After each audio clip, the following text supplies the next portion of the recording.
Hola, ¿cómo están? Bienvenidos de nuevo a otro episodio de este podcast en Casa Alquimia. Hoy venimos con un tema súper interesante que digamos que hace rato quería traer aquí porque es una cosa que pregunta todo el mundo en todos los espacios, en todas las sesiones y esperamos que esta conversación pues también nos ayude a aprender, a entender, a darle como un poquito más de sentido a eso que tantas personas preguntan. Hola, ¿cómo están? Un placer saludarlos de nuevo, estar por aquí. En esta actividad que tanto nos gusta de conversar sobre algunos temas que se van volviendo importantes a través de las experiencias, de las sesiones, de las conversaciones con las personas y que generan a veces muchas dudas, inquietudes, mucha complejidad también. Hay gente que hasta pataleta ha hecho con una pregunta de esas. Entonces es muy interesante el tema a abordar hoy. Hoy venimos con un tema que yo sé que todos van a decir, por fin voy a entender, o por lo menos van a aclarar eh, sus dudas o lo que hayan entendido por este proceso, entendiendo también que lo vamos a conversar desde lo que nosotros hemos entendido, que es, y todo lo que implica además, porque el lograr realmente esto implica una serie de acciones que hay detrás que a veces es en lo que no pensamos también durante el proceso. Y hoy vamos a hablar de qué significa soltar. ¿Qué es esa palabra que nos dicen en todo lado? Es que tienes que soltar, es que eso te pasa porque no estás soltando. Y la respuesta, por lo menos yo diría que el 90% de la gente en nuestras sesiones es, ¿y eso cómo se hace? ¿Y eso qué es? Y es que es muy fácil decirlo, pero ajá, ¿cómo suelto? Es que yo estoy aquí, pues sí, yo suelto, pero ¿eso qué significa? En estos días tenía un consultante que me decía, puta Gabriel, sí, yo sé que tengo que soltar, pero ¿cómo suelto? ¿Cómo suelto? Molesto con su situación.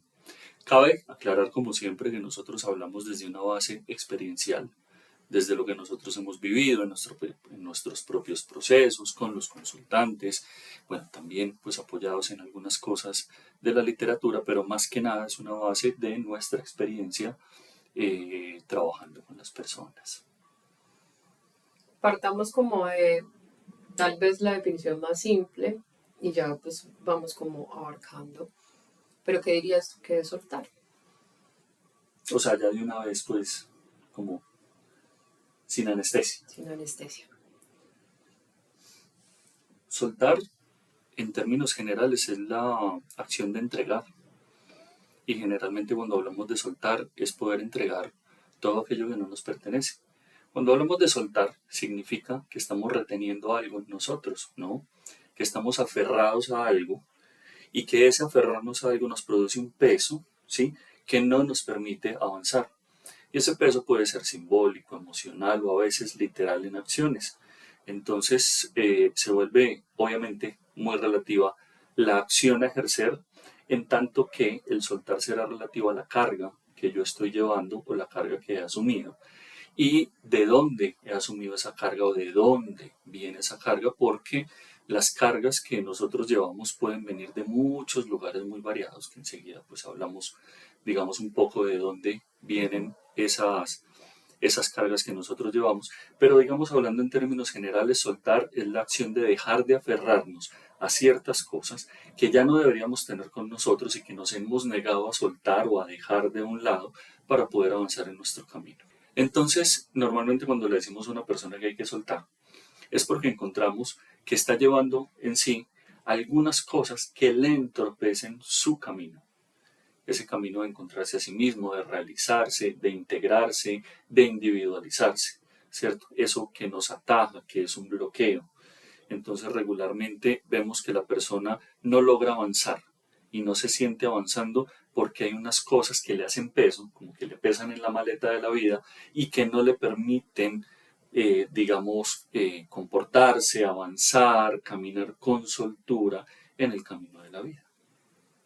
Hay una cosa, digamos que es fundamental para poder entender, o siento yo pues que es así, eso de soltar, y es, ¿qué es esa parte de nosotros o quién es en nosotros quién se aferra a ese tipo de lealtades o de esas cosas que ya vamos a explicar de dónde vienen. Y para poder entender eso un poquito, pues también tenemos que entender que no necesariamente todas las personas han hecho un proceso, pero el tema de soltar se dice por fuera de los espacios terapéuticos también todo el tiempo. Y es cómo comprender primero quién es o qué es eso dentro de nosotros que se aferra, que se apega a esas cosas que no le permiten avanzar. Pues la estructura nuestra que se apega a lo que no le permite avanzar es lo mismo que busca que uno avance en la adaptación, es el ego. El personaje que construye el ego se identifica con algunas cosas y por lo tanto siente que esas cosas son necesarias, le pertenecen para poder tener un lugar, una posición, un lugar en el mundo, algo que lo representa. Algo que lo representa es una identidad. Entonces yo adquiero identidad con ciertas cosas, con ciertas acciones, con ciertas creencias, con ciertas vivencias y a través de adquirir esa identidad me aferro a esas cosas, ¿cierto?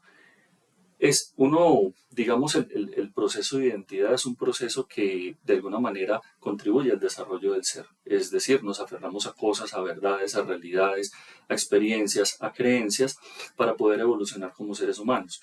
Lo que pasa es que muchas veces nos quedamos apegados a estas cosas y no somos capaces de entregarlas, de entender cuál es el momento en el que eso ya no sirve. Pues voy a poner un ejemplo tonto, pero puede servir. Es como cuando tú compras un pantalón muy bonito, ¿cierto? Y te lo pones durante un tiempo, pero resulta que llega un punto donde subiste de peso, ¿cierto? ¿Por qué? Porque creciste. Es que es un pantalón que me regaló mi mamá cuando tenía 15 años, pero ya tengo 25, mi cuerpo ha cambiado, el pantalón no me sirve, pero yo sigo teniendo ese pantalón estorbando en el closet y ya no tengo dónde poner ropa, pero el pantalón está estorbando en el closet porque no soy capaz de sacarlo de allí. Porque ese pantalón me da identidad, porque eso fue un regalo de mi mamá. Entonces tengo un vínculo emocional con ese pantalón, ¿cierto? Y es muy doloroso pensar en que si saco ese pantalón de allí, pierdo ese recuerdo emocional de ese día que me dieron ese regalo. Para poner un ejemplo tonto, ¿cierto? Entonces nos aferramos a él, ese pantalón que me había ayudado emocionalmente, que me había dicho que era amado por mi mamá, que era reconocido, que ella me quería ver bonito. Yo sigo albergando en mí ese recuerdo, el recuerdo, la memoria me sirve, pero el pantalón físico ya no, ¿cierto? Ese pantalón ya no me lo puedo poner, ya no es útil para mí y me entorpece la vida porque ya no puedo meter más ropa en el closet porque tengo un montón de cosas como ese pantalón haciéndome estorbo dentro del closet. Ese ego, esa identidad, entonces ahí para ahondar, coge un montón de cositas, ¿cierto? De la afuera, que empiezan a convertirse en esos pantalones, ¿cierto? En esas cosas a las que emocionalmente nos aferramos, porque nos dan identidad o nos dan orden o se acomodan a nuestra estructura, que es la que nos ha permitido sobrevivir durante X cantidad de tiempo. Entonces digamos que el primer dolor cuando nos dicen soltar es creer que cuando estamos haciendo literalmente ese ejercicio de dejar ir eso, estamos o perdiendo identidad o perdiendo valor o tal vez abandonando o rechazando lo que se supone que emocionalmente estaba representando eso en nosotros. Y ahí es donde hay como esa contradicción, ¿cierto? Como ese primer dolor de si yo suelto esto, que en cada proceso puede ser una cosa o muchas, pues entonces, ¿quién soy? Si eso es lo que me ha dado identidad. ¿Cómo voy simplemente yo de un día para otro, que es lo que las personas piensan, ¿no?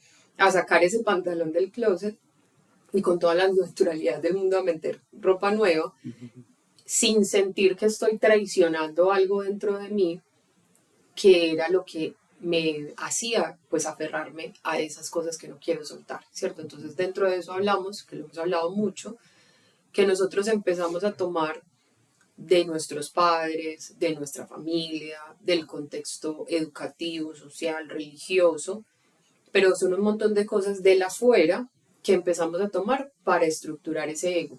Y consciente e inconscientemente además recibimos pues un montón de cositas que empezamos a cargar que no necesariamente son nuestra responsabilidad y si nos vamos pues mucho más allá, recibimos energéticamente del inconsciente colectivo familiar o de lo que llaman el linaje familiar, pues otra serie de cosas que se vienen repitiendo y que nosotros, por el solo hecho de pertenecer a ese núcleo, en principio aceptamos o rechazamos, ¿cierto? Dependiendo de cada persona.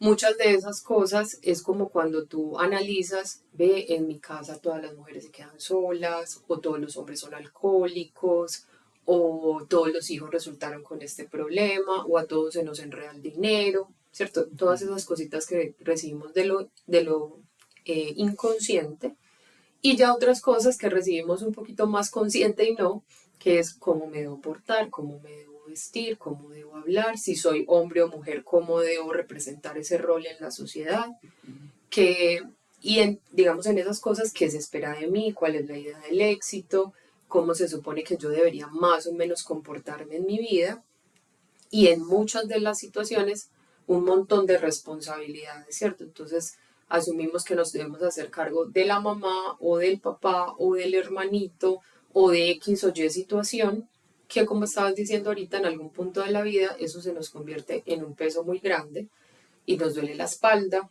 y nos duele el cuerpo y sentimos emocionalmente eso, que estamos muy cargados sosteniendo cosas que no nos corresponden, pero que a ese punto, además, no sabemos qué hacer con eso, no sabemos cómo devolver esas responsabilidades, no sabemos cómo sacar ese pantalón del closet, ¿cierto? Ese es como el primer, digamos, uno puede entender que hay algo que está cargando que no le corresponde, pero también es muy difícil entender, bueno, y ahora que lo sé, pues, ¿qué significa devolverlo, ¿cierto?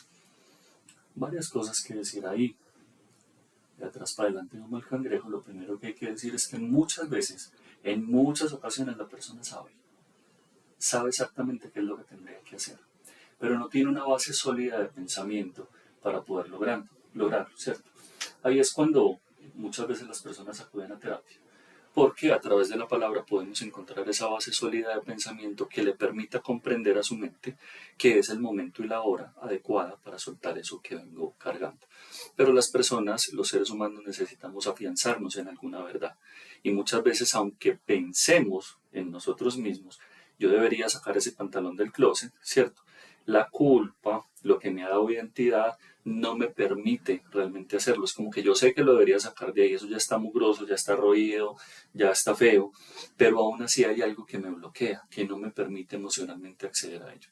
Cuando entendemos qué es eso que emocionalmente no me permite acceder a ello, cuál es ese asunto, ese aspecto emocional que está involucrado allí, y yo logro entender también a través del diálogo, de la conversación o de la reflexión y la meditación, con qué me conecta, con qué hecho emocional me conecta ese pantalón y qué es lo que me ha entregado como ganancia, yo puedo tomar la acción y sacar el pantalón del closet, ¿cierto? Hablabas hace un momento del linaje familiar y decías que uno podría aceptarlo o rechazarlo. Y uno pensaría, si lo rechacé, entonces no estoy cargando nada. No funciona de esa manera. Y entonces imagínate, por ejemplo, que tú vienes de un linaje familiar, de una estructura religiosa, por ejemplo, moralista, muy sesgada, y tú dices, yo no comulgo con la religión, a mí no me gusta lo religioso, entonces yo soy ateo, ¿cierto? Es decir, rechacé la religiosidad y por lo tanto, de paso, mal entendiéndolo, rechacé la espiritualidad, que eso es bastante común. Es que yo no creo en nada, es que yo soy ateo. ¿Por qué? Porque no me gusta el catolicismo o porque no me gusta el cristianismo que viene de mi familia, ¿sí? Yo negué, pero al negarlo me cargué una maleta de identidad. Me dije a mí mismo que yo soy ateo. Entonces, por oposición, también adquirí una carga para mí. Yo ya no soy libre, porque a través de esa herencia familiar yo tomé una decisión de identidad y me cargué una maleta a la espalda que se llamaba ateísmo, que no me permite ver en completud la realidad de la espiritualidad, sino que me sesga y me limita en mi camino evolutivo. Y ahí hay una conexión emocional con el asunto. Claro, es que a mí me obligaban a ir a misa, es que me regañaban, es que una cosa, la otra. Entonces yo tomé una decisión que aunque no parezca es emocional, eso parece muy racional. Yo tengo muchas críticas a la religión, no sé qué, y nos llenamos de argumentos y de razones mentales para un asunto que nunca fue mental, que siempre fue emocional. Y entonces, como no soy capaz de reconocer esa herida emocional, me voy a alienar hacia el contrario, hacia el opuesto, que es ser ateo, ¿cierto? Y voy a cargar la maleta del ateísmo, evitándome a mí mismo el poder comprender otros asuntos espirituales con los que a lo mejor sí podría encontrar un proceso y un camino.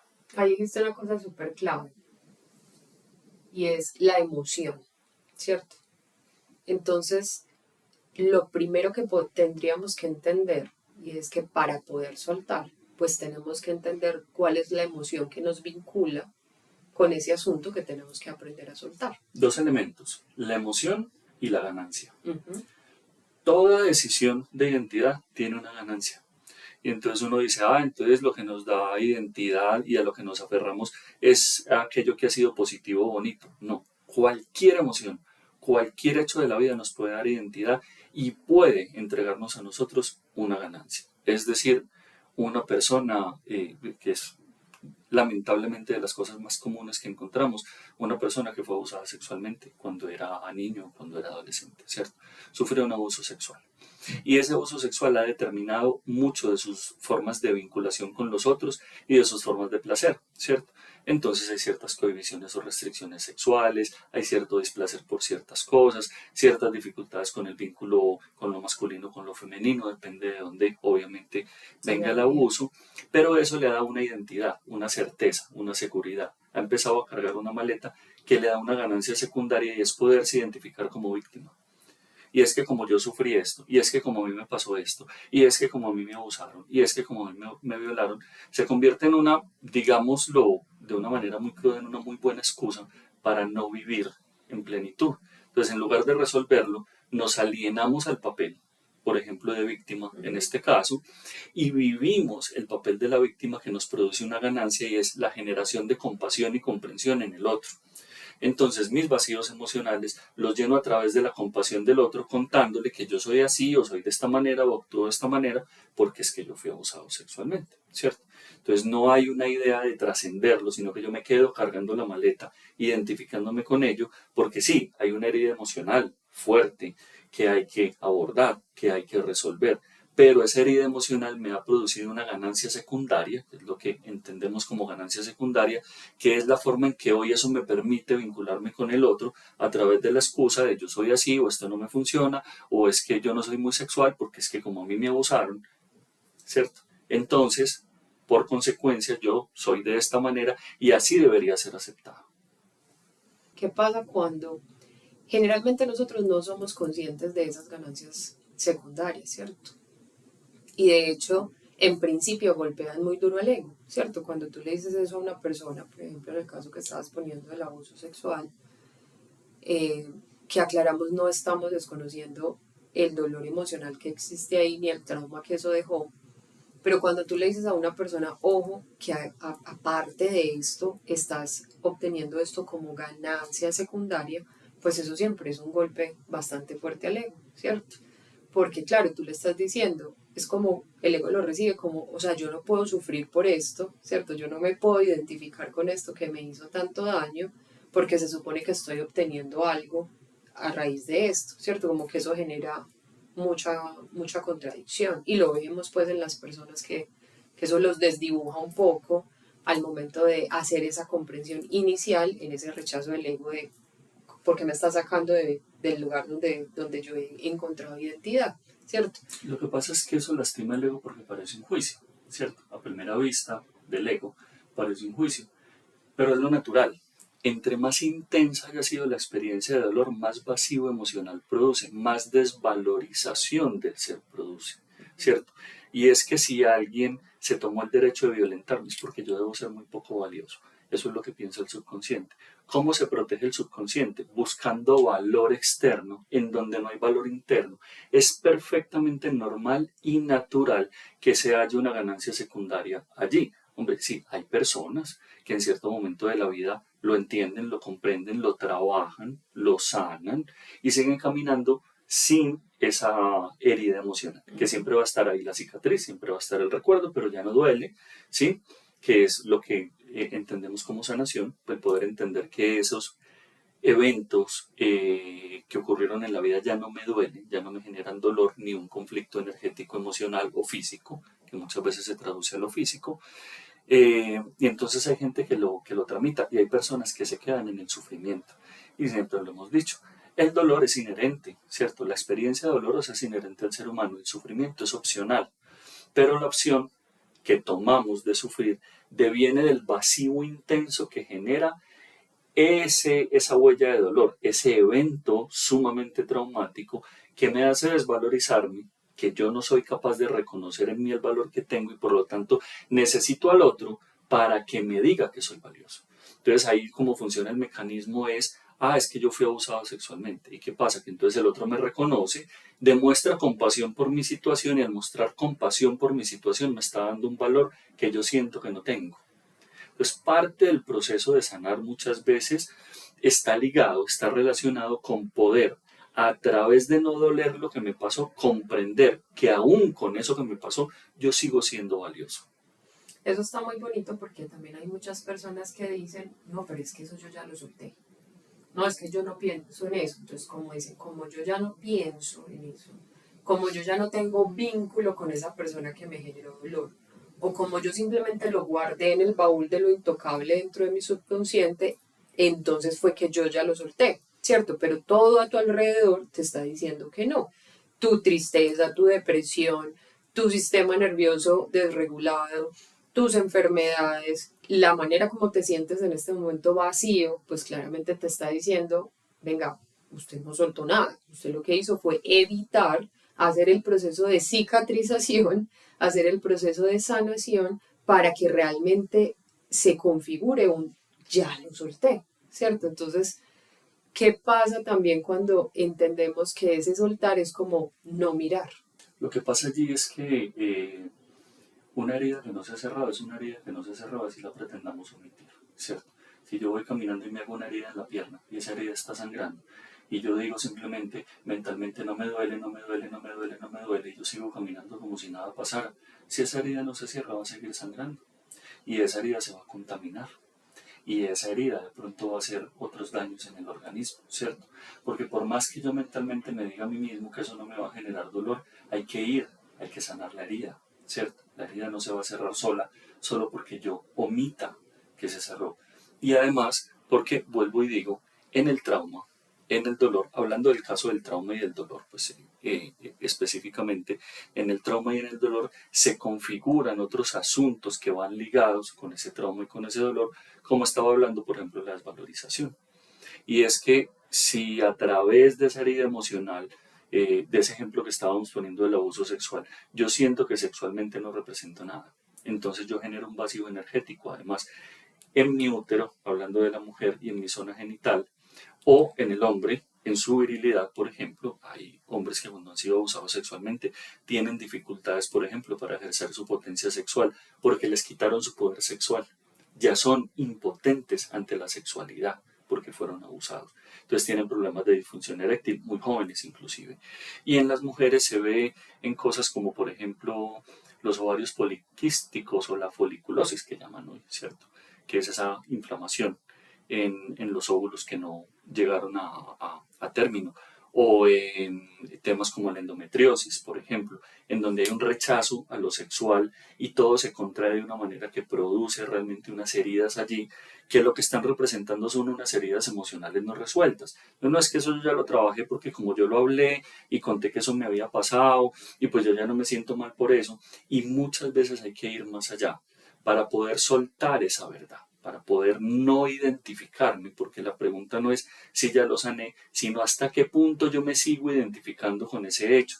Y una cosa es sanar y otra cosa es soltar la maleta. Estamos hablando de soltar, ¿cierto? Yo puedo haber, digamos, resuelto el asunto emocional, pero muchas veces, por ejemplo, no va de la mano de haber resuelto el asunto energético, porque si el asunto energético, consecuencia de la herida emocional, me dio una identidad con una ganancia secundaria y yo sigo viviendo de la ganancia secundaria, pues muy bonito que haya sanado el dolor emocional, es decir, ya cerré la herida, pero sigo teniendo las consecuencias, ¿cierto? Energéticas y de representación del ego en la vivencia cotidiana. Y eso obviamente va a trastornar, va a limitar mi experiencia de vida. Siempre hay que hacernos esa pregunta de eso a lo que estamos tan aferrados, ¿qué está supliendo en nosotros, cierto? O cuál es esa ganancia que estamos obteniendo al seguir aferrándonos a esa situación.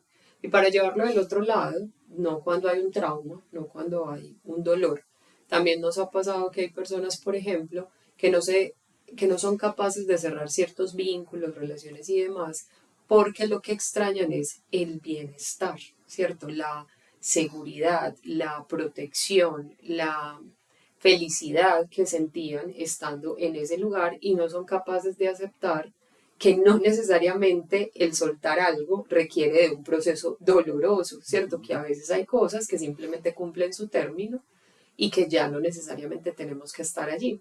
Y el ego se empieza a alimentar, pues además una serie de situaciones alrededor, que me acordaba, por ejemplo, del caso de una persona que no sabía cómo soltar una relación y se había dedicado además a herir su ego, pues viendo que la otra persona ya había continuado su vida, entonces seguía viendo sus estados, sus redes sociales y demás, haciéndose las preguntas de por qué con la otra sí hace lo que conmigo no hizo, ¿cierto? Entonces, el asunto no era que quisiera volver realmente, o sea, su idea es yo quiero estar ahí porque por fin está haciendo lo que yo le pedí, pero no estás viendo que con eso lo que estás es obteniendo precisamente la respuesta de ojo que lo que estás extrañando es la expectativa que tenías puesta en el otro, que no la estás viniendo a trabajar contigo. Es decir, esa idea de protección, esa idea de valor, esa idea de merecimiento, bueno, ahí se pueden atravesar muchas cosas que se supone que encontrabas en esa relación, ¿por qué se tiene que ir con la relación? Entonces, como no somos capaces como de sostener eso para nosotros,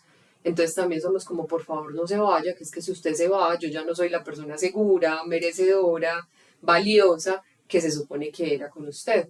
Entonces, el soltar realmente implica una comprensión muy profunda de qué hay detrás de la acción de lo que no podemos soltar, ¿cierto? Porque o por trauma, específicamente como los abusos, bueno, un accidente, bueno, ahí pueden haber muchas cosas, o por heridas, de, digamos, un poco más comunes, que el abandono, que el rechazo, que el merecimiento, demás, siempre detrás de esa cosa que no podemos como soltar está realmente la respuesta de lo que tenemos que trabajar. Entonces el asunto no es tan simple como decir yo lo suelto, yo lo dejo ir, porque si no el dolor se va a seguir quedando en nosotros, así hayamos sacado el pantalón del closet, ¿no? Entonces, soltar implica un montón de tareas, que es a la larga lo que le da pereza a la mente resolver, ¿no? Porque es que no es el hecho de decir, ah, bueno, tome, sino enfrentarse a mis mayores miedos, que suelen ser lo que está detrás de eso, en el ejercicio de soltar.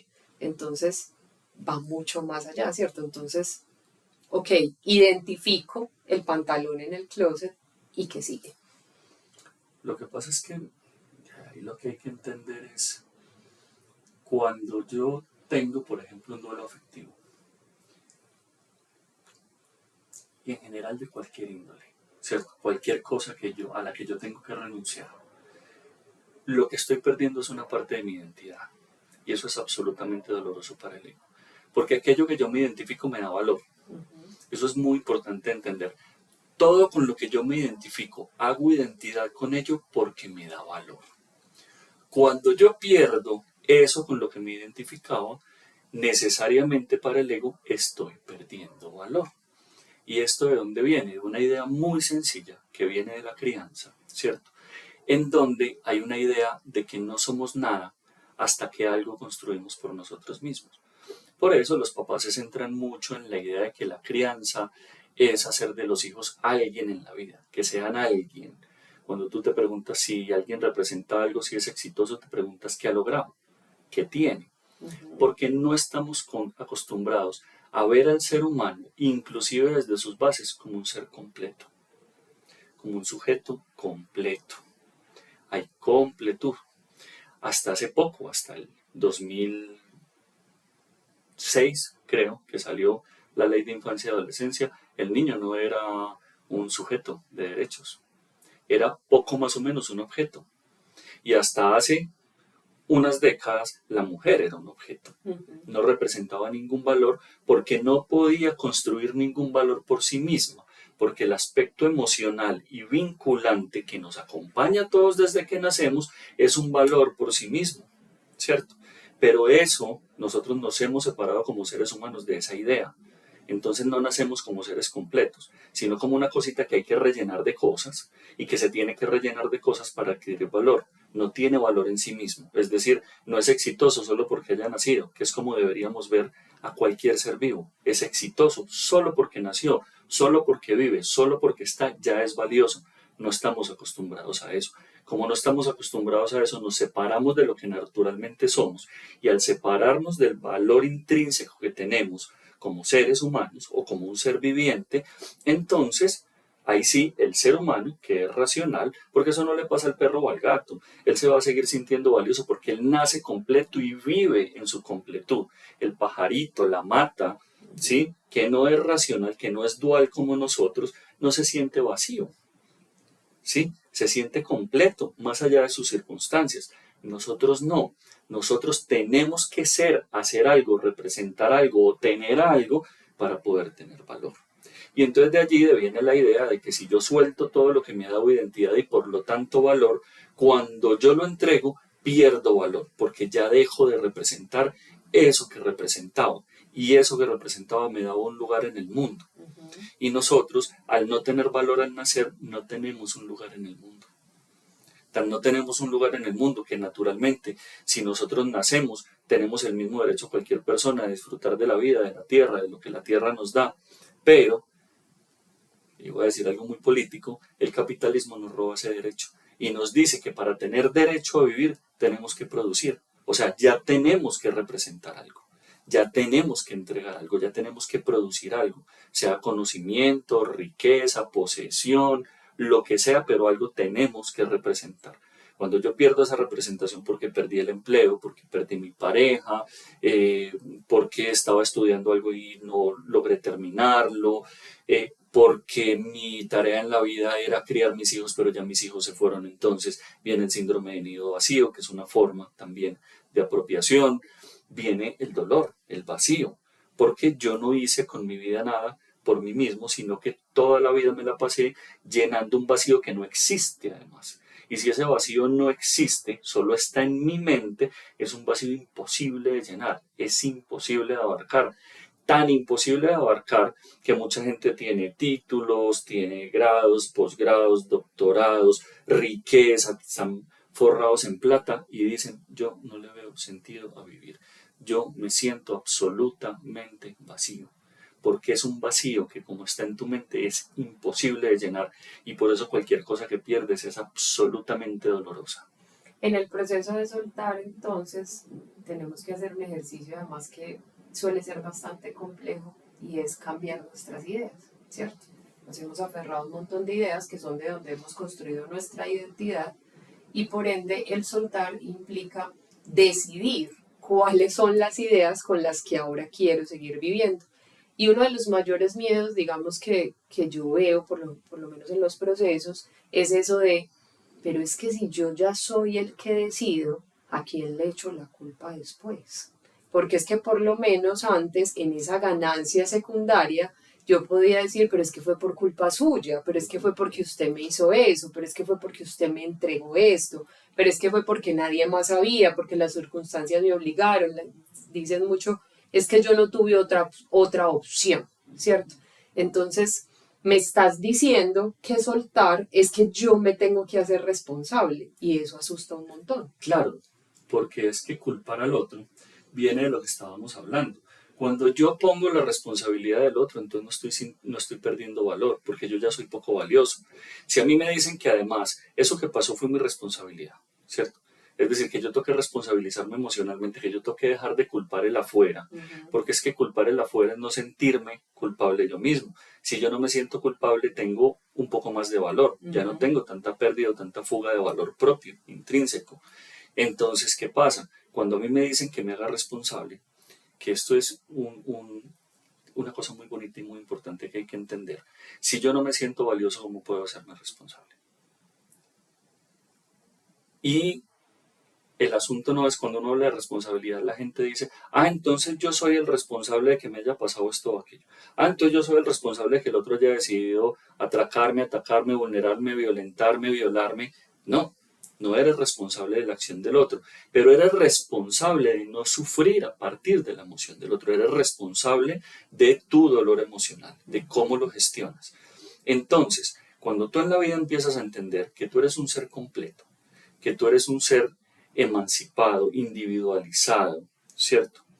Que tú eres un ser que ha trascendido las barreras de eso que aprendí y lo ha transformado en la vivencia que yo quiero tener, pues tú entiendes que es tu responsabilidad y la de nadie más poder resolverlo, poder desligarte para no sufrir. Esa es tu responsabilidad. ¿Cómo trasciendo, cómo sano ese dolor y no me sigo identificando con él consistentemente para poder hallar valor en mí mismo a través de la afuera? Cuando yo hallo el valor que tengo por mí mismo, ya no necesito culpar a nadie, porque yo sigo siendo valioso a pesar de aquello que me pasó. Y ahí es donde viene la verdadera responsabilidad. Entonces yo me puedo entender responsable de mis emociones, responsable de vivir en paz, responsable de reconocerme a mí mismo, responsable de darme amor, responsable de tener valor por mí mismo. Y entonces, ¿qué le dirías tú a una persona, que esto es un caso bien común, que viene y nos dice que cuando estaba pequeña su padre los abandonó, ¿cierto? Y entonces esta persona crece con una idea fuerte de abandono y de rechazo, pues porque aquel que se supone que me debería amar no me eligió cuando estaba pequeño, pues, y desde ahí me genera ese vacío, ¿cierto?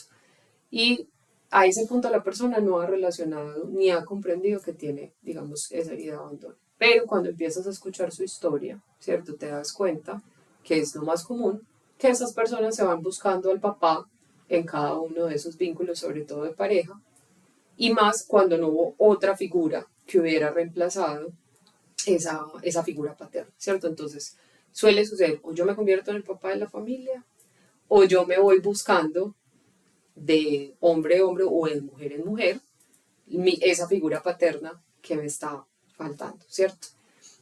Apenas en este momento me estoy dando cuenta de que eso es lo que estoy haciendo, ¿cierto?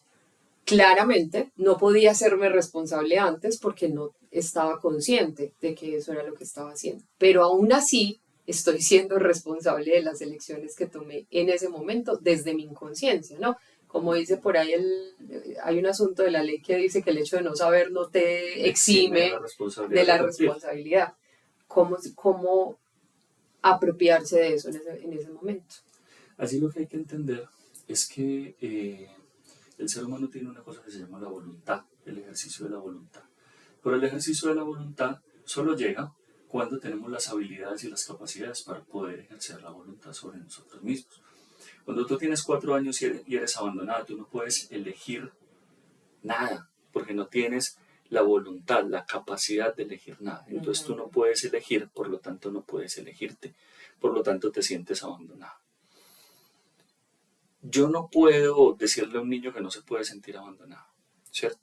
Pero sí puedo decirle a un adulto que es hora de empezar a elegirse, aun cuando en su infancia no haya sido elegido.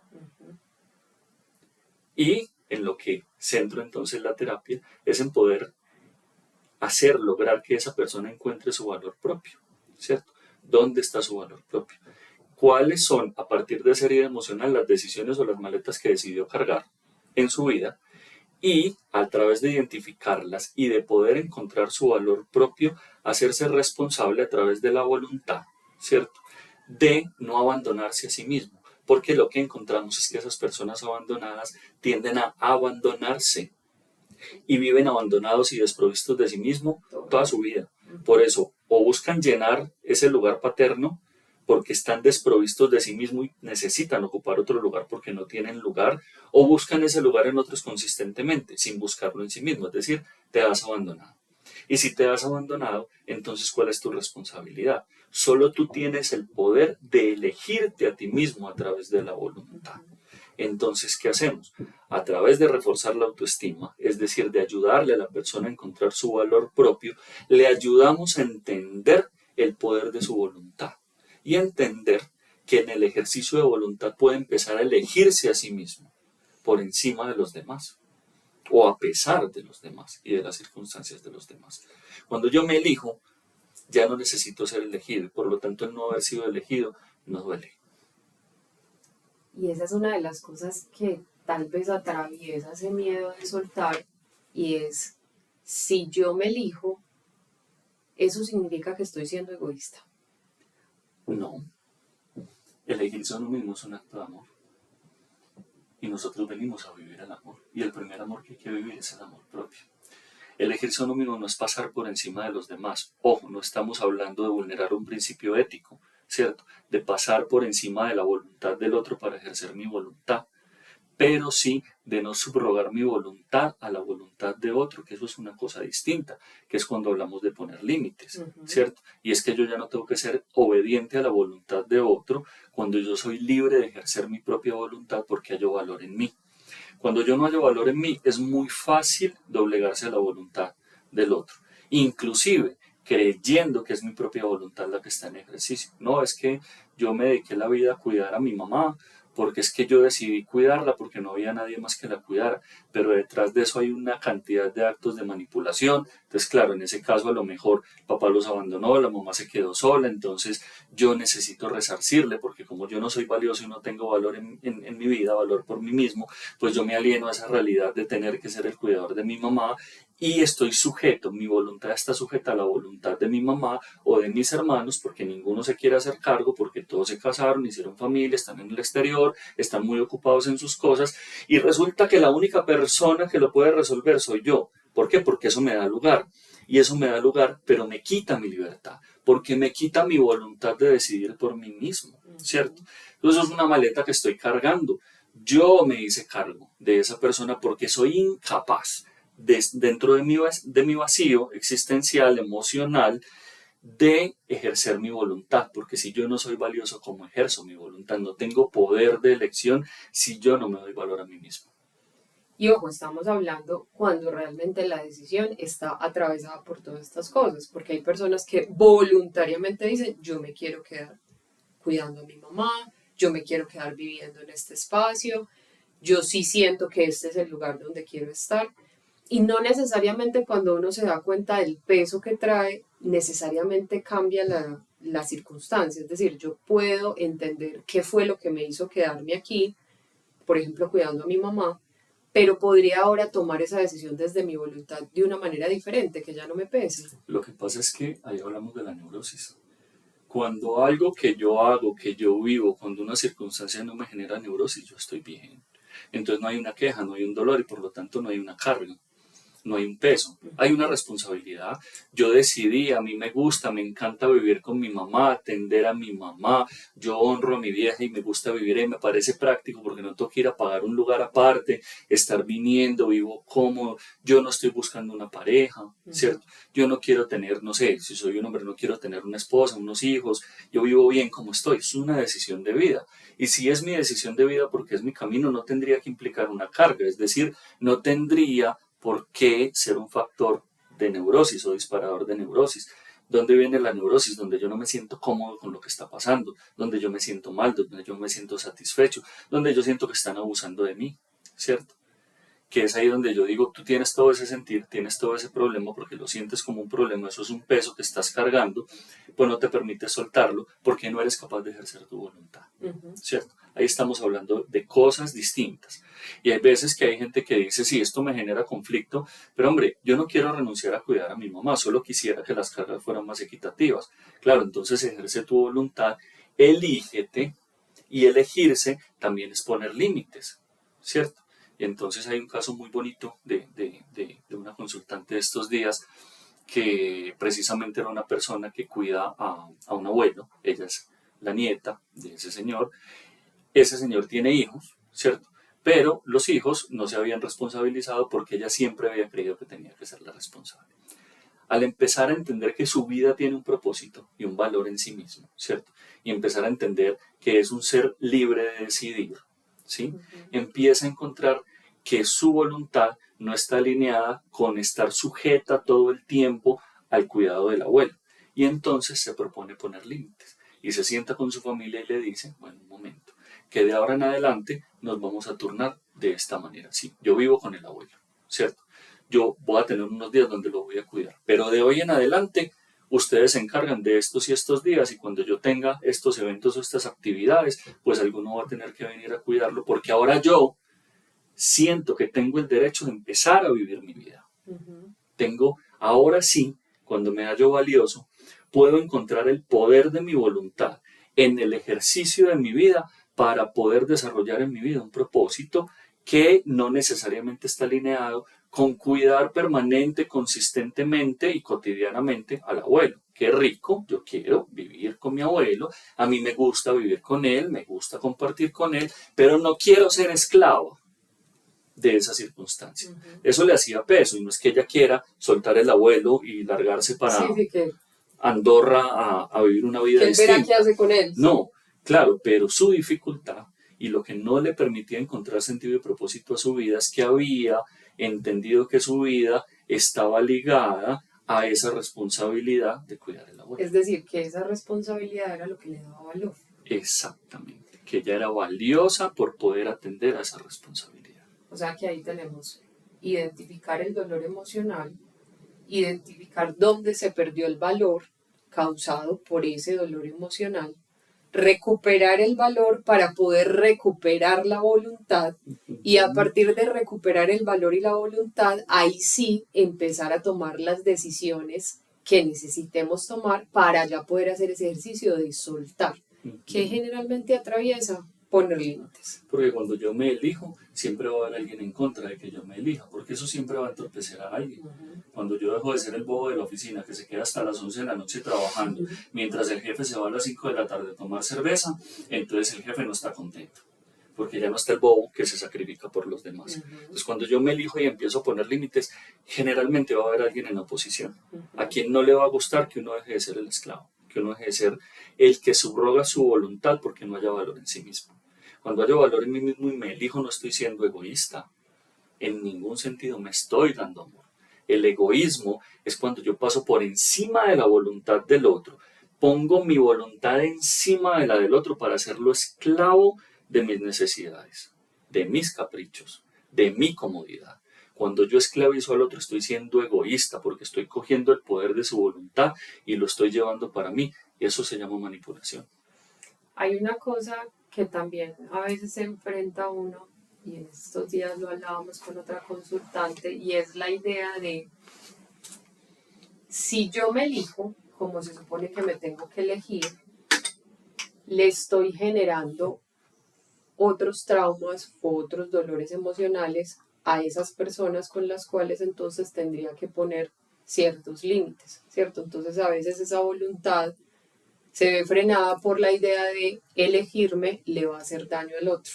Esta elección implica que el otro se vaya a sentir abandonado, rechazado, de cualquier manera que yo traduzco que lo va a hacer sentir mal. Entonces empieza a pelear como, pero esto sí es lo que tengo que hacer, pero implicará esto entonces pasarle como un trauma a esa otra persona y entonces como lidio con la culpa, que me parece que es la emoción que más se atraviesa en los procesos de soltar.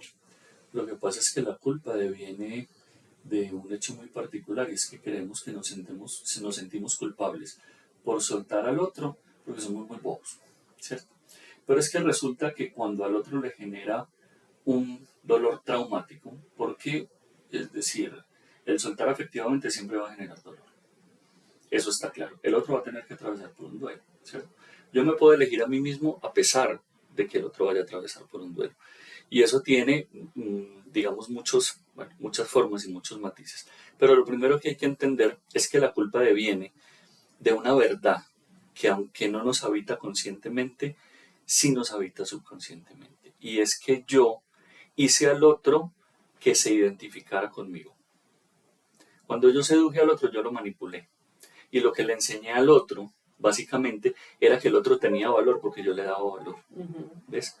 Y eso pasa en el tipo de amor que quiere apropiarse del otro. Cuando yo quiero apropiarme del otro, le enseño al otro que su mayor valor es estar conmigo. Entonces ya le enseñé que su mayor valor, lo que la hace valiosa, no es ser un ser humano valioso.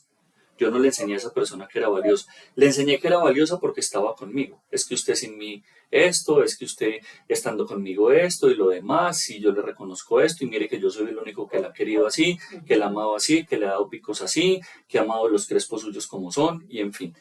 Los llenamos de valor a través de lo que yo considero valor. Y después lo que pasa es que se lo quitamos. Entonces lo dejé sin piso. Primero le puse un piso cómodo donde habitar, le di un lugar en el valor que yo le daba, sin enseñarle que era valiosa por sí misma, ¿cierto? Y después le corro la alfombra y lo hago caer al piso. Lo dejé sin valor. ¿Por qué me genera culpa? Porque yo hice que esa persona creyera que dependía de mí para poder ser feliz.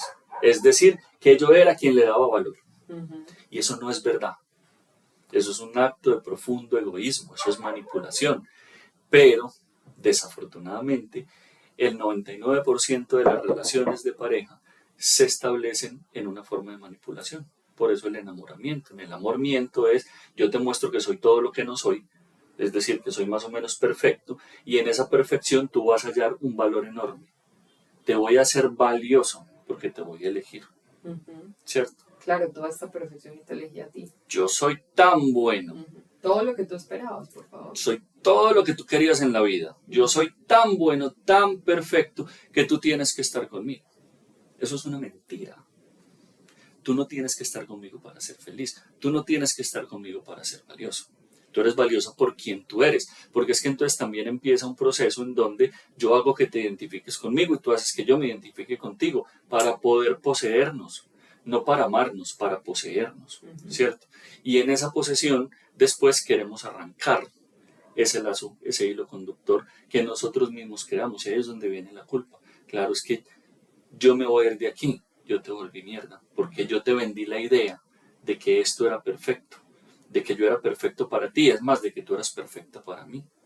Y eso no existe. Eso no tiene lugar en lo real. Lo real es que somos imperfectos, pero somos perfectos y tenemos valor dentro de nuestra imperfección, es decir, dentro de nuestra pluralidad. Yo no necesito que tú cambies para amarte, ni necesito cambiar ciertas cosas para que me ames. Yo cambio porque quiero ser mejor. Yo cambio porque quiero evolucionar. Pero puede que esos cambios no te gusten a ti. Pero cuando yo tengo valor y tú tienes valor por ti misma, tú puedes decir los cambios que tú has dado ya no comulgan con mi idea de vida. Y entonces en ese sentido ya no deberíamos estar juntos. Si tú tienes valor y yo tengo valor, vamos a poder decir tranquilamente, esto nos va a doler, pero no tenemos culpa. Porque ni yo te estoy manipulando, ni tú me has estado manipulando a mí para creer que yo te necesito, que tú me necesitas. ¿Y cómo lo explicas en una relación de madre e hijo, de esas madres que no sueltan a sus hijos? Lo que pasa es que ahí opera exactamente igual. Lo que pasa es que en la madre hay una manipulación que muchas veces es peor, ¿cierto? En donde operan desde la culpa y el dolor. Yo que todo se lo di, yo que me sacrifiqué por usted, yo que he sido todo en su vida, yo que me quitaba el pan de la boca para que usted pudiera comer y ahora usted me abandona. Y ahora usted no me da todo lo que yo me merezco, ¿cierto? Porque es que yo soy su madre y yo me merezco que usted haga esto o aquello por mí. Entonces, me acuerda mucho, no voy a mencionar quién es la persona, pero una persona que me decía con mucho dolor que a un hijo suyo había comprado un apartamento y que alguien le había dicho que la idea de comprar ese apartamento era para después dejárselo a su hija. Su hija tiene 15 años, ¿cierto? Y entonces esta señora, la mamá de esta persona, decía con mucho dolor, es que es increíble, yo no puedo creer que su hija se merezca que le den un apartamento cuando todavía vive con ellos, y yo que soy su mamá que lo parí, su mamá que todo hizo por él, no me merezca que me den ese apartamento a mí. Es que yo no me lo merezco, es que yo no soy la mamá. Y yo decía, qué manera tan fuerte de manipular, ¿cierto? Y qué idea con la que nos formamos de que los hijos tienen que pagarle a los padres ese sacrificio que han hecho. Y en oposición a eso existen también los hijos que dicen, yo no pedí que me trajeras, yo no pedí nacer, yo no te dije que me dieras ciertos beneficios o ventajas, ¿cierto? Eso lo decidiste tú. Lo que pasa es que cuando la crianza no es un acto de amor, se convierte en eso. Y con todo respeto lo digo, y pues habrá gente que no va a estar de acuerdo, pero detrás del acto de amor muchas veces hay un acto de manipulación. ¿Por qué la gente en el campo solía tener tantos hijos? Porque necesitan personas para trabajar. Porque necesitan manos para trabajar, gente que continúe con el trabajo de la tierra. Es decir, poder perpetuarse dentro de esa acción o actividad. No podemos olvidar que en la antigüedad bueno, en la antigüedad de la era moderna por lo menos, las tierras se entregaban a las familias de acuerdo al número de hijos varones que tenían para poder trabajar la tierra. Ni siquiera las mujeres, el número de hijos varones, ¿cierto? Entonces el hijo tenía una función meramente utilitarista, ¿cierto? Habían reinos que promovían que las mujeres debían tener hijos y deberían tener tantos hijos y tantos hijos varones porque necesitaban ejércitos, ¿cierto? No se nacía libre, se nacía con una premisa, ¿cierto? La mujer cuidaba de los padres o de sus maridos y el hombre era el poseedor de la tierra, el patrón. Pues sí, mira que todavía se ve, por ejemplo, en la cultura asiática, yo lo viví cuando estuve en China, tú al ser el hijo mayor, ahí sí, independientemente de que seas el hombre o la mujer, pero está más dado a los hombres, independientemente de lo que tú hagas, ya estás condicionado a que eres el que va a vivir con sus padres en el momento de la vejez y debe de trabajar y tener una casa lo suficientemente grande, aparte de su esposa y sus hijos, para vivir con sus padres. Es la responsabilidad. O si lo llevas a la India, que todavía se ve con las castas, pues dependiendo de la casta en la que naciste, es lo que puedes hacer. Y si naciste en la casta más pobre, no hay nada socialmente hablando que te permita salir de ahí, ni que siquiera que te dé la oportunidad de demostrar que puedes hacerlo distinto, simplemente por haber nacido dentro de esa casta. Claro, entonces ya naces con una carga simbólica, y esa carga simbólica muchas veces en las relaciones padres e hijos son perpetuadas. Perpetuadas a través de ese tipo de mensajes de manipulación que hacen que ese hijo siga teniendo lugar dentro de ese padre y por lo tanto sienta que tiene una responsabilidad que normalmente se convierte o se constituye en una carga. Te iba a poner otro panorama cuando te hice la pregunta también de padres e hijos, que a veces es por el lado que lo estaba relatando, pero también a veces los amarramos o los amarran porque como yo sufrí tanto, porque como yo tuve tantas carencias, porque como yo me sentí tan solo en el mundo, por favor quédese acá, donde yo a usted lo pongo cómodo, donde yo le doy todo eso que a mí no me dieron, para que usted no tenga que sufrir de la manera como yo estoy sufriendo, pero también lo estás amarrando, también lo estás condicionando a que sufra por lo que tú sufriste, aun cuando él no está en esas condiciones de sufrimiento en las que tú creciste. Y también eso impide soltar, porque creo que si lo suelto va a ir a sufrir lo que yo sufrí, le va a pasar lo que a mí me pasó. Entonces mejor quédese acá, donde yo pueda más o menos controlar o creer que bajo estas acciones y estos supuestos usted va a estar libre del sufrimiento que yo tuve pues en mi crecimiento, ¿cierto? Y también la manipulación se da a la inversa. Hay hijos que le venden la idea a sus papás de que como son sus hijos tienen que recibir todo de ellos, ¿cierto? Que son merecedores de todo lo que los papás han construido solamente por el hecho de ser sus hijos y manipulan persistentemente. Hubo un caso hace años aquí en Envigado de un papá y una mamá que fueron asesinados por el hijo y unos amigos del hijo. Es decir, el muchacho empieza a salir con una muchacha más grande que él, más mayor que él, y esta muchacha empieza a convencerlo de que si sus padres tienen dinero, pues él debería recibir dinero de sus padres.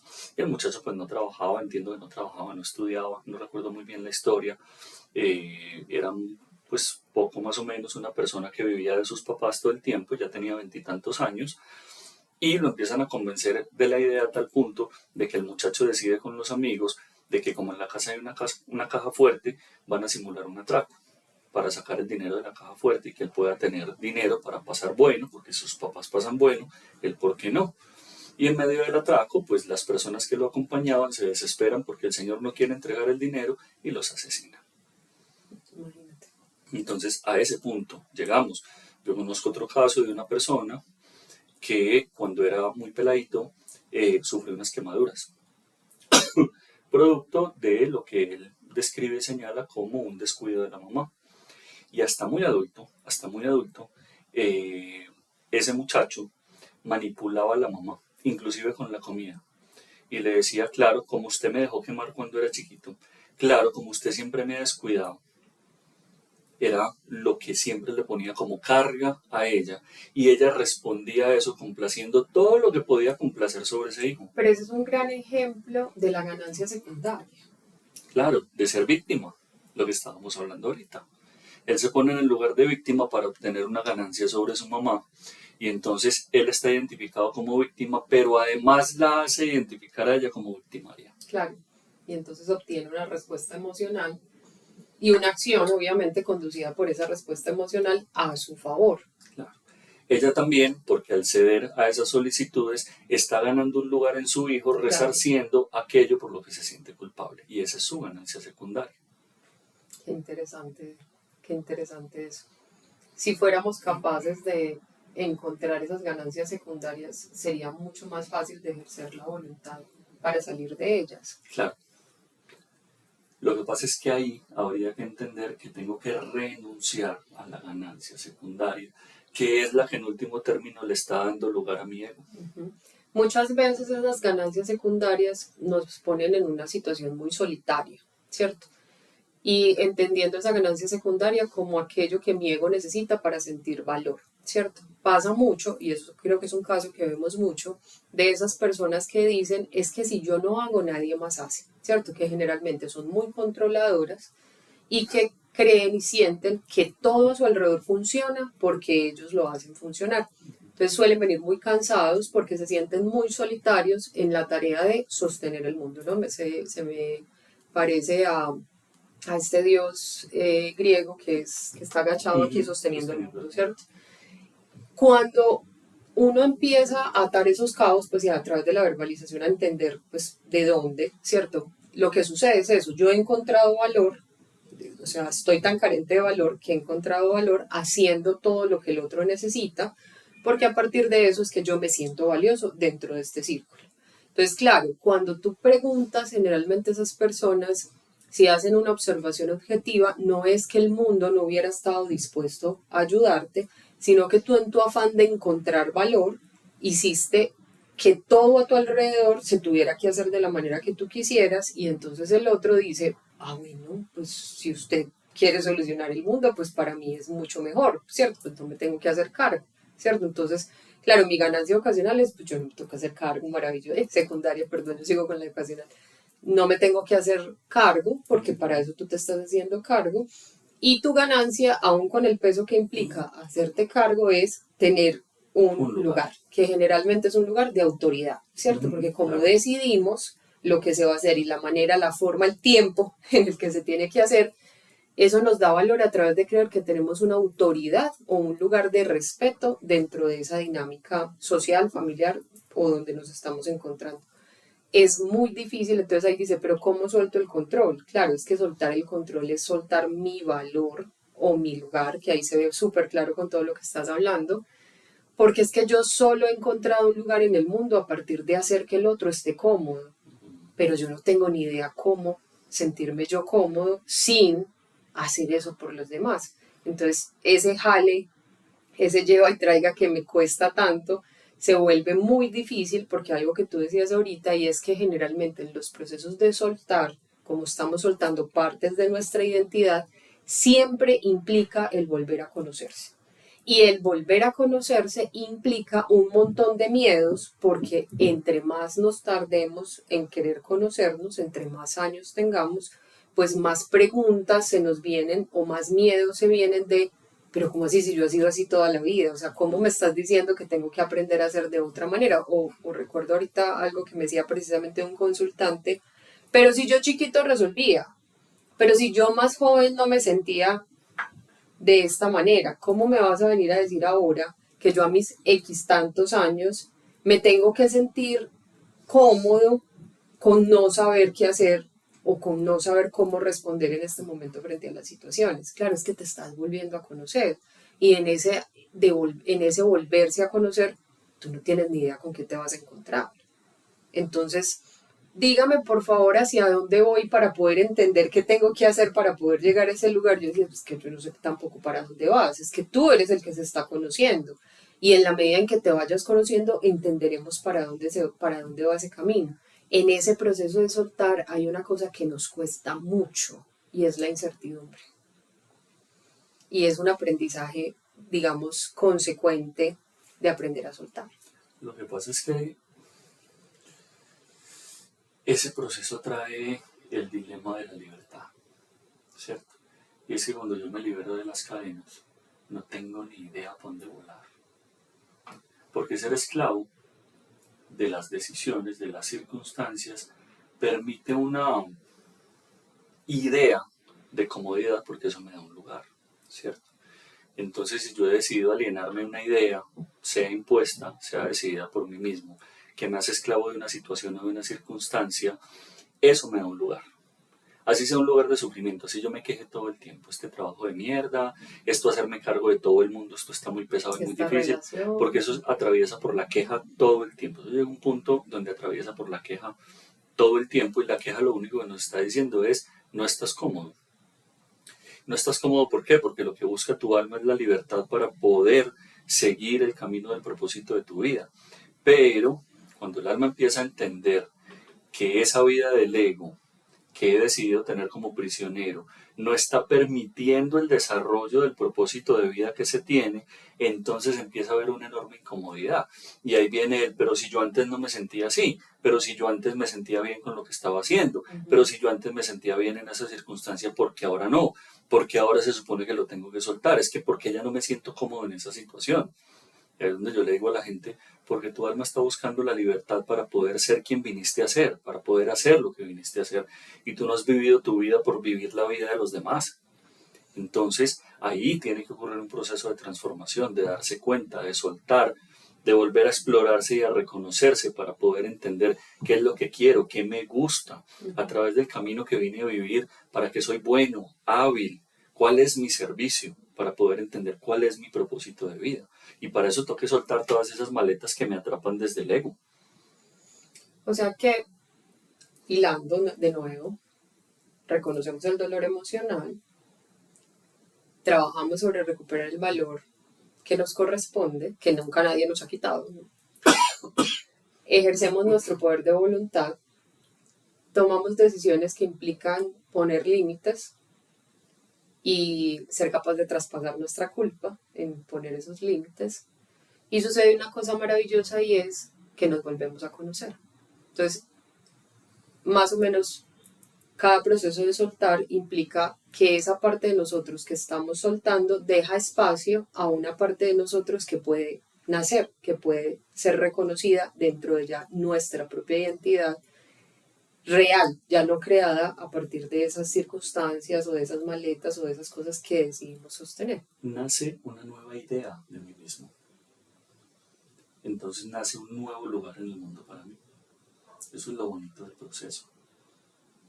Yo siempre he dicho, bueno, desde hace rato te dije que llegué como a un discurso propio del mundo de las ideas y cómo efectivamente todo es producido de las propias ideas que tenemos sobre todo y por ende si es una idea puedo cambiarla, puedo transformarla y si yo me aferré a esta pues de la misma manera me puedo aferrar a otra.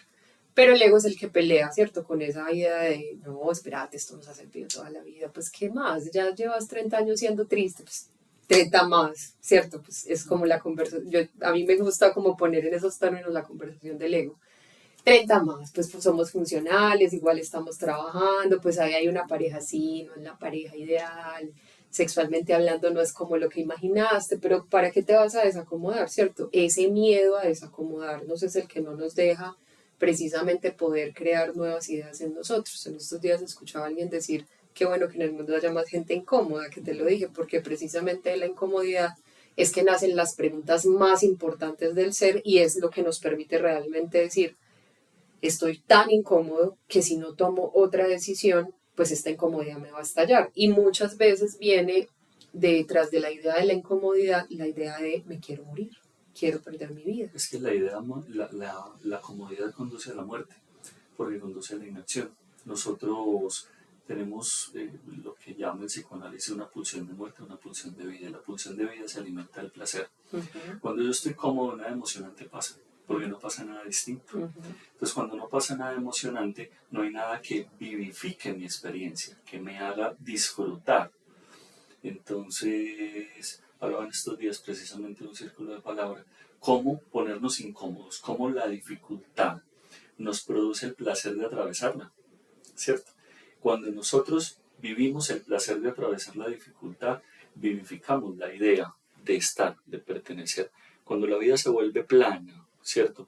Y nos habituamos a una sola cosa, y más cuando somos esclavos de una sola cosa, De la porque así me estructura. tocó, porque era lo que tenía que ser, porque no podía ser de otra manera, porque es que las circunstancias eran para exactamente eso. Yo nunca ejercí mi poder de voluntad, porque nunca encontré ese valor en mí mismo para ejercer la voluntad de mi deseo, qué es lo que yo deseo, qué es lo que quiero. Por eso la pregunta sobre mí mismo y conocerme. Entonces lo que pasa es que la vida se vuelve tan plana, y se va volviendo tan plana, que conduce a la muerte. Es decir, va llevando consistentemente a un estado depresivo, ¿cierto? Que va llevando simplemente a una idea de morir. Si no hay placer, ¿para qué estoy vivo? Claro, y parece ser la solución más coherente en ese momento, ¿cierto? No puedo soltar nada. Al no ser capaz de soltar nada, no encuentro placer en nada, y por ende, si no hay placer en nada, pues ¿para qué estamos ¿Para qué aquí? estoy? Estoy aquí nada más para sufrir, que es lo que las personas generalmente se preguntan en estos procesos. Entonces yo solo vine a sufrir, solo vine a tener situaciones malucas, mi vida no tiene ningún sentido a partir de este sufrimiento. ¿Qué ha sido? Yo sé que muchas cosas, pero ¿qué ha sido lo más difícil de soltar en tu vida? O de las cosas más complejas. No tiene otra preguntita por ahí para hacer. ¿Qué ha sido lo más difícil de soltar? La idea del éxito. Es decir, a mí, a través de las ideas de mi familia, de mi papá, de mi mamá, eh, siempre se me entregó a mí y a mis hermanos la idea de que uno tenía valor en la vida siendo exitoso. Mi papá era un tipo exitoso que hizo dinero, que era en su época el patrón, eh, tenía carros de servicio público y tenía varios, pero además era como el que mandaba y en fin, pues tenía como ahí una relación de poder con su hacer, y él solo veía valor en ese tipo de actividades, y como era mecánico entonces soñaba a sus hijos ingenieros, pero mi mamá quería que fuera médico, un médico exitoso, para poder decirle al mundo que ella tenía un hijo médico, y mi papá para poder sentirse orgulloso de todo lo que representaban sus hijos a nivel de poder. Y yo siento que uno de los golpes más duros que yo les pegué, sobre todo a mi papá, fue decir voy a estudiar psicología. Creo que fue el primer golpe duro que les di, pero esa idea vivió conmigo muchos años, ¿cierto? Y hice muchísimas cosas para conseguir dinero, hasta tener pues la empresa que en algún punto tuvimos, donde fue la primera vez que mi papá y mis hermanos se sintieron orgullosos de mí. Y al perderla, ¿cierto? Fue donde realmente me di cuenta que yo estaba completamente alienado a la idea del éxito que a mí me habían entregado. Y ahí es cuando, a través de muchas cosas que ya hemos contado en otros capítulos del podcast, pues tomo una decisión de vida. Me vuelvo a conocer, entiendo cuál es mi camino, cuál es mi propósito de estar aquí, y renuncio a esa idea del éxito que a mí me habían vendido o entregado. Creo que eso fue de las lecciones más duras que atravesé, que la atravesamos juntos, y, y de mayor aprendizaje. Soltar esa idea del ego que me decía que tener éxito era ser el patrón, ser el jefe, tener dinero, conseguir poder, representación. ¿Y qué sientes tú que te ayudó en el proceso a recuperar tu voluntad? En mi proceso lo que me ayudó fue reconocer, lo que pasa es que a mí me han pasado muchas cosas por terco. Yo siempre digo que yo aprendo a los totazos, porque de otra forma se me dificulta entender y aceptar. Entonces lo que a mí me ayudó fue una lección que primero me vino en meditación y que después empecé a entender, y era que para tener todo tenía que perderlo todo. Y yo lo veía como un asunto material. Y hoy lo entiendo desde una perspectiva distinta. No estaba hablando solo de dinero. El dinero y ese éxito me lo empezaron a quitar solo para que me diera cuenta que eso no representaba nada. Que debía renunciar a la idea que tenía de mí mismo para poder construir una idea de libertad sobre mí mismo que me permitiera ejercer mi voluntad, para que yo pudiera venir a hacer lo que realmente venía a hacer y no lo que me habían dicho que debía hacer. Bueno, como yo ya contesté todas las preguntas de esta hora, entonces me gustaría que nos contaras aquí, para chisme, ¿Cuáles son esas cosas que en el hoy todavía sientes que te roban libertad y frente a las cuales aún no logras ejercer voluntad, ¿cierto? ¿Y cuál es la ganancia que crees que obtienes de ellas? Yo creo que todavía me encierra la idea de que tengo que ser productiva y la manera como yo tenía, digamos, estructurado lo que significaba ser productivo. Entonces, todavía sigo encontrando cómo en la medida en que mi vida ha cambiado hoy, porque ha cambiado pues radicalmente, ¿no? Y, y ya no estoy sujeta a eso de cumplir unas metas específicas, un horario que me permitía tener unos ingresos pues fijos cada cierto tiempo en el mes. A veces me hallo con la idea de que estoy descansando mucho y que eso me hace improductivo, ¿cierto? Todavía se me dificulta a veces un poquito cambiar esa idea de que para conseguir dinero o estabilidad hay que trabajar mucho, ¿cierto? Entonces me enredo mucho como en las cosas que tengo que hacer entre el trabajo, entendiendo pues todo lo que hay detrás de Casa Alquimia, ¿cierto? Las cosas de la casa y mi tiempo personal, entendiendo como que si paso un día donde hubo menos citas o donde yo no estuve todo el día en el computador haciendo contenido o alguna vaina o por alguna razón no hice todo lo que había que hacer en la casa ese día, porque además yo soy como de que tengo que hacer esto, lo tengo que hacer ya, ¿cierto? O sea, como que no soy capaz de repartirlo en el tiempo y decido descansar porque siento que mi cuerpo necesita descansar, me golpea mucho la idea de que estoy perdiendo valor porque no estoy haciendo una serie de actividades que se supone que dan cuenta de mi productividad. Entonces pasa mucho que yo te pregunto a veces eso, como de ¿puedo descansar? ¿Será que hoy puedo tomarme este espacio? Eh, o como que te digo, es que siento que no estoy haciendo suficiente, pero todo está caminando, ¿cierto? Entonces siento que eso a veces todavía me genera conflicto, tal vez cada vez menos, eh, pero estoy ahí todavía trabajando en esa idea de yo merezco vivir una vida tranquila, pausada, donde además el dinero responde incluso a mi descanso, ¿cierto? No a estar haciendo un montón de cosas para poder ver como el resultado. Y en ese sentido también entender que el valor que yo tengo no está representado económicamente hablando, porque siento que mucha parte de mi problema era que yo veía mi valor atado al número en el que eso después se transformaba salarialmente hablando, ¿cierto? Entonces esa idea también de perseguir un salario alto, de tener cierto, que obviamente respondía también al estatus y a la idea de éxito que había pues tomado en mi familia, pero que en el hoy, que no responde a eso, como que a veces me da esa dificultad de pensar que si lo que hago y me hace bienestar no se está traduciendo económicamente hablando en un beneficio, pues es como que estuviera mal.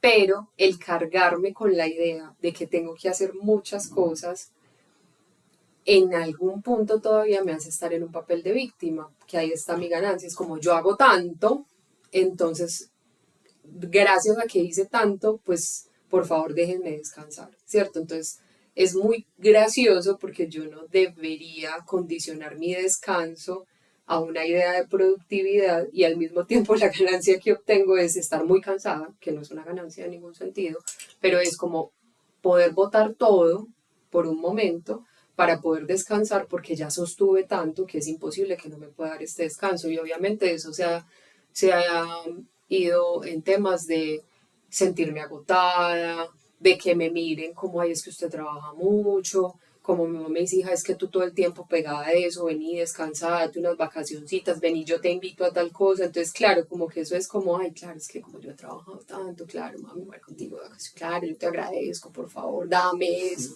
¿cierto? Porque es ese reconocimiento, ¿cierto?, de valor que obtengo de la afuera, lo que me hace sentir que entonces sí soy merecedora del descanso y de la atención del otro, porque es que ya hice mucho para que por favor me atiendas. Y ahorita que estoy más suelta de actividades, ¿cierto? Que ya, digamos, estoy más enfocada en mi energía, en lo que sí quiero hacer, no en lo que creía que tenía que hacer, pues sí me encuentro con espacios en los que me siento muy cómoda pudiendo descansar. Y que cuando se me atraviesa esa idea de la productividad, lo que entiendo en el hoy es que esa idea es la que no me deja estar presente. Esa idea es la que pone a mi mente, hay que hacer esto, hay que hacer esto, hay que hacer esto. Entonces yo estoy aquí comiendo, pero mientras estoy comiendo, estoy respondiendo mensajes, estoy pensando en la cita, estoy pensando en la publicación y en la ropa que no he lavado, ¿cierto? Entonces, cuando miré, se me acabó la comida y yo, pues como que ni siquiera, ya me sentí llena, chuleada, ¿cierto? Cuando me devuelvo y me digo, estamos comiendo, y los 15, 20 minutos que me tomo comiendo no van a resolver la vida. Es decir, que yo me tomo estos 15 minutos, no van a desaparecer los mensajes, ni la ropa se va a lavar sola, ni las redes se van a activar solas, pero yo me siento más presente y le doy orden, un orden distinto a las cosas que a la larga después miro y dije, ve, en 2 horas hice lo que tal vez antes se me hubiera llevado el día entero porque estoy aquí, allá, picando como aquí, como allá, y lo mismo, y no me di cuenta ni siquiera que comí. Entonces todavía estoy como un poco en ese soltar o resignificar más bien lo que yo siento que es productividad y como en mi realidad de hoy tengo que definitivamente tener un concepto distinto porque no estoy atada a ningún concepto de productividad social o laboral al que estaba acostumbrada toda la vida. Entonces, yo creo que ese sería sigue siendo hoy todavía alguno de los retos ahí más complejos de soltar. Entonces, como para cerrar esta conversación, eh, me quedo con cosas muy bonitas y es que decirle a una persona que suelte sin trabajar su valor es como cuando a uno le dicen que no esté triste, que por qué está llorando, que, que sea paciente o todo va a estar bien cuando uno está pues metido en una realidad absolutamente distinta. ¿Cómo ser cuidadosos con la conversación en el otro cuando le decimos es que tienes que soltar y por qué más bien no la cambiamos a venga, conversemos qué es lo que usted cree que le da valor a través de esa situación que no le permite soltar o que lo está, pues que le está generando un peso y cómo entender que el ejercicio de soltar es un proceso que implica primero recuperar un montón de cosas para nosotros mismos y posteriormente conocernos y por ende no se hace de un día para otro. Eso sería como lo que yo más concluiría. ¿Con qué quieres hablar tú? Yo pienso que cuando en general a las personas se les dice suelta, pueden haber detrás de ello procesos muy complejos o asuntos muy simples, ¿cierto? Finalmente, lo que nos gobierna es una idea sobre nosotros mismos. Cuando a una persona se le dice que suelte, estamos hablando de la idea que lo gobierna, ¿cierto? Es decir, cambia tu idea sobre ti mismo. A veces para eso sí que necesitamos entender desde dónde estamos vinculados o apegados a esa situación, a esa circunstancia, a ese trabajo, a esa persona. Muchas veces tenemos que ir más atrás y entender cuál es la herida que lo suscitó, dónde está mi pérdida de valor, por qué gano valor a través de esto. Muchas veces, en muchos casos, también es tan simple, porque no vamos a decir aquí que todos tienen que ser unos procesos súper complejos para entenderlo. A veces, muchas veces, es solo cambiar de pensamiento. Es cuál es la idea con la que yo tengo que trabajar para cambiar o reemplazar esa idea que tengo como grabación en mi subconsciente y que me hace repetir consistentemente la misma acción que me hace esclavo de mí mismo. Entonces, obviamente siempre estará el caso a caso, ¿cierto? Pero hay que entender qué es lo que apega a la persona a esa idea o a esa situación. No solamente suelte, claramente, sino soltar para qué, ¿cierto? Y entender qué es lo que pierde esa persona cuando le estamos proponiendo que suelte. Eso es fundamental dentro del proceso de soltar. Pero vuelvo y digo, a veces inclusive para soltar no se necesita terapia. Se necesita reconocer dónde está el vacío que yo estoy llenando a partir de esa situación o de eso a lo que me apego. Y a veces cuando yo entiendo el vacío que yo estoy llenando, puedo entender cómo tengo que soltar esa idea que tengo. A mí me ha pasado mucho a través de los registros que las personas precisamente lo comprenden, comprenden de dónde vienen y no necesariamente se quedan en un proceso terapéutico, sino que con el tiempo después me hablan. Me acuerdo mucho de una chica hace un par de meses que venía con muchas ataduras y también muy puestas porque tiene una discapacidad, entonces obviamente eso la ha condicionado más. Y después de abrir los registros, ella como un mes después, tal vez un poco más, me decía, yo no sé usted qué hizo, pero el empoderamiento que yo tengo hoy no tiene nada que ver con la persona que yo era. Y solamente desde recuperar la voluntad he logrado hacer un montón de cambios y de cosas en mi vida que antes yo no sentía que tenía la fuerza. Claro, yo no hice nada. Lo que hicimos fue abrir esos registros y ella fue a unos sitios específicos de su historia donde literalmente recuperó como su voluntad y ya en la conciencia de hoy dijo, hombre, ya entendí esto de dónde vino, mi voluntad está intacta, yo ya puedo determinar qué quiero accionar de aquí en adelante. Esa persona no se quedó en un proceso, pero inmediatamente volvió a mover su voluntad y empezó a entender, claro, es que era yo la que estaba enganchada en una identidad que yo puedo cambiar porque encontró la resiliencia dentro de sí mismo en el proceso para hacerlo. Es decir, ella estaba muy harta de su identidad, dijo, ay, eran de estas tres cosas, claro, lo único que tengo que hacer es hacerlo distinto. Y logró, pues realmente ha logrado hacer un proceso muy bonito, porque ella por ahí se comunica en esa recuperación de la voluntad para sentirse mucho más libre y sobre todo más libre de esa discapacidad que no comprendía por qué tenía, ¿cierto? Que ahí también le dio sentido porque se había puesto esa tarea en la vida. Entonces también es entender que lo que tú dices, no todas las personas necesitan un proceso terapéutico, pero todas las personas necesitan entender qué hay en el trasfondo de eso que no estamos capaces, que no somos capaces de soltar.